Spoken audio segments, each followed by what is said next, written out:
Oh, hi there. Welcome back to the saloon. I hope everybody had a nice Christmas. Before you do anything else and we get rolling here, I want you to go up there and hit that subscribe button. Make it your New Year's resolution, honey. Subscribe to the channel. We got so many good things here. Cooking and butching, out of control vintage, Friday night gamble, and a new segment coming up pretty soon called field recordings. You got to check that out. But subscribe, give us a little like, hell, throw a comment in there. Sometimes you run into celebrities and you don't even know it until after the fact. That was the case for me. I had a hell of a weekend back in, I'd say around 2005 or 2006, and it started on a Friday night in Topeka, Kansas. My band and I were booked to play at a hotel that had a blues venue inside of it in Topeka, Kansas. Got to the venue, the lady that was in charge of everything, showing us to our rooms, all that good stuff, because we stayed at the hotel that night. She told me on the way to signing into the hotel rooms and everything before we got ready to play. We were just kind of making small talk, and she says, "Do you guys know about the band that played here at the car show earlier today? They had a big rockabilly car show." And I said, "Well, who was the person playing there?" And she said, "Oh, I can't remember. Something like Johnny Rock. Johnny Rock. Yeah, Johnny Rock. Or Johnny Rocks." Well, if that's a famous person, I'd never heard of this person. And, I'd never heard of Johnny Rock or Johnny Rocks. So we started to get ready and set up for the show, and had a little time to go upstairs and check in our rooms and all that good stuff. About an hour later, it's showtime. We come downstairs from our rooms, go to the venue in the hotel, the blues venue, and there's a nice crowd in there. It's probably about 75% to all the way full.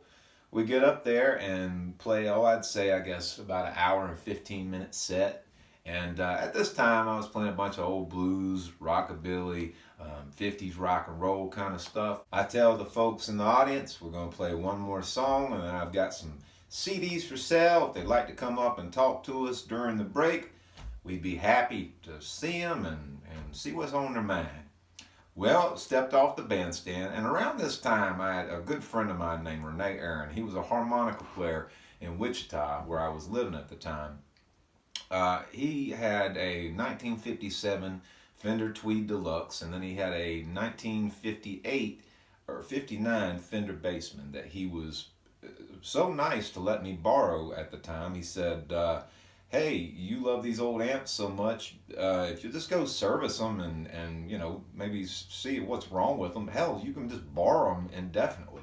So that's what I did. I took them to my guitar amp guy, and basically, it didn't cost more than about $200 an amp to get them fixed. So I had those amps with me that night at this venue. I had the Fender Bassman and I had the Fender Deluxe. So as I'm taking a break, the first person that comes up is a guy who looks like he might be in a band too. He's got like a leather jacket on, kind of rock and roll looking, and he says, "Hey man," he says, "are those original 1950s, Fender amps up there?" And I said, "Yeah, on stage." And I said, "Yeah."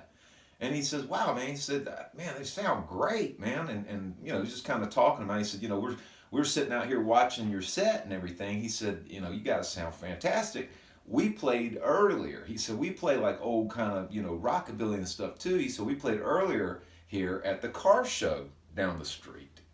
I said, "Oh, okay, yeah, I heard all about the car show, And I said, "What band do you play with? What's the name of your band?" He said, "Oh, well, it's not really a band name. We play with, have you ever heard of the Stray Cats?" I said, "Well, yeah." He said, and that's when it hit me.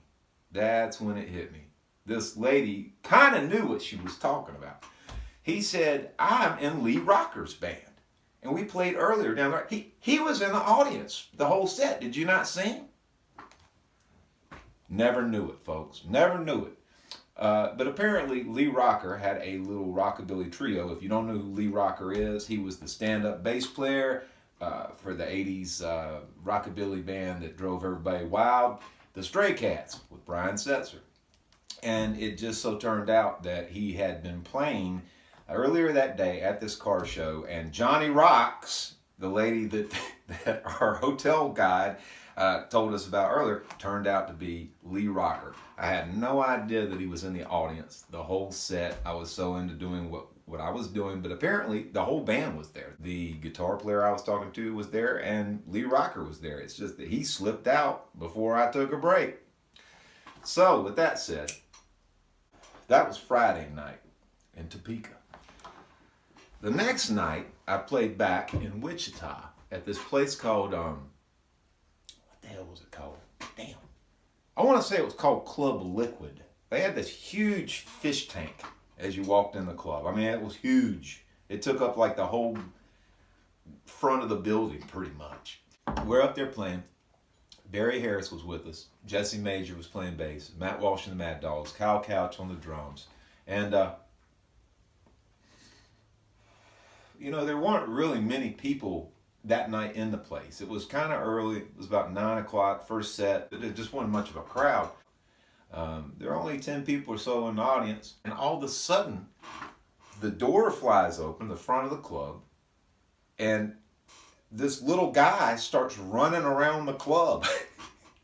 And here comes like 5 beautiful women behind him, chasing him. They had this big dance floor out in the middle of Club Liquid where people could dance. Well, this guy runs out onto the dance floor, and the chicks are running, they're chasing him, they're tackling him, they're doing all this crazy stuff. Well, it turns out, I didn't know until later, until after we took a break and the guy left, and it was just out of nowhere. And after they left, we took a break, and I went up to the guy that owned the club. And I said, you know, what the hell was that? He got real serious. He said, do you not watch TV? And I said, well, yeah.